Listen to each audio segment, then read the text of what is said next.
With her spectacles, sober sari, a handbag, and rubber slippers, Arputhammal has become the face of Perarivalan's fight for freedom. Arputhammal has always maintained that her son is innocent. Her mission, which started in 1991, is yet to see the light of day. However, the recent developments in the case are sure to give her a glimmer of hope that a new beginning is finally in sight.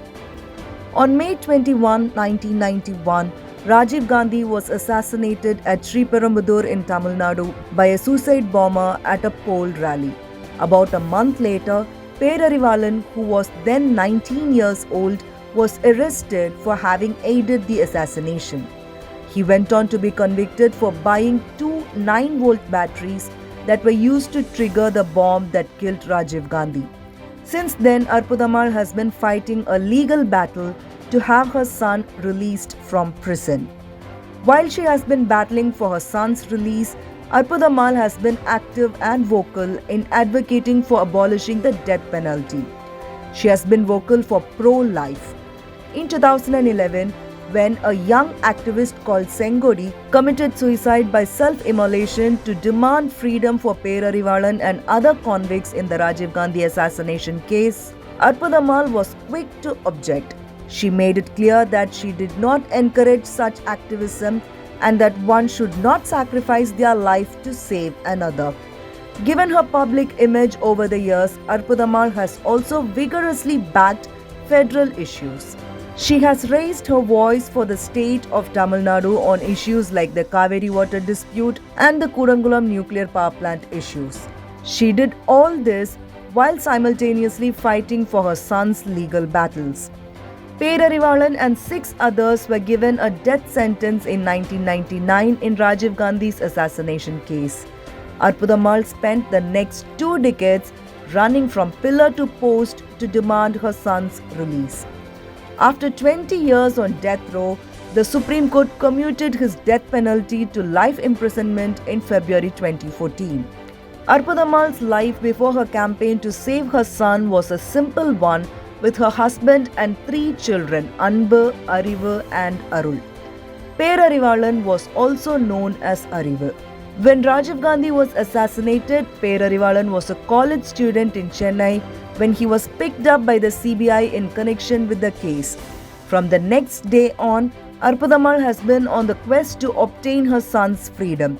She spent day after day outside the CBI complex where the inquiry was held, pleading with officers every day to let her see her son.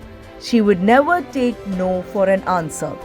She spent exhaustive hours seeking the CBI's permission to meet her son and had to travel over 200 km from Jolarpet to Chennai, where he was lodged in prison. Her son's arrest forced her into the limelight. She has travelled across the country over the years, meeting politicians and pleading for her son's release. Travelling extensively and petitioning her son's cause became her primary goal in life. Perarivalan's case created a stir in 2013 when V. Tyagarajan, a former superintendent of police in the CBI, told documentary makers from the People's Movement Against Death Penalty that he had not taken down Perarivalan's testimony verbatim. Perarivalan had apparently told the officers that he did not know why he was asked to buy the batteries. The officer, however, did not record that part of his statement. Arputhammal's efforts took time, but her breakthrough came when her son was granted bail by the Supreme Court in March 2022. On May 4, the court came down heavily on the union government for delaying his release. Perarivalan's mercy plea was forwarded by the Tamil Nadu governor to the president last year. The president is yet to reply to this petition.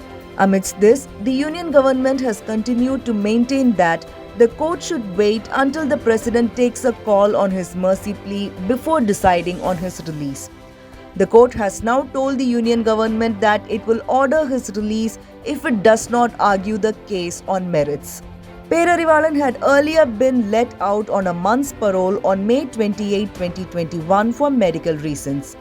With the Supreme Court making its stance clear on Wednesday that there was no need to wait for President's assent to release him, Perarivalan's mother is finally having a sigh of relief. She has said that her son was always interested in agriculture and that he will now take it up once he is released. She is reportedly planning a quiet wedding for her son too, now that his freedom is certain. Observers say that Arputhammal's unceasing battle for her son's freedom is finally coming to a close as she is finally seeing the light at the end of the tunnel. A federal report.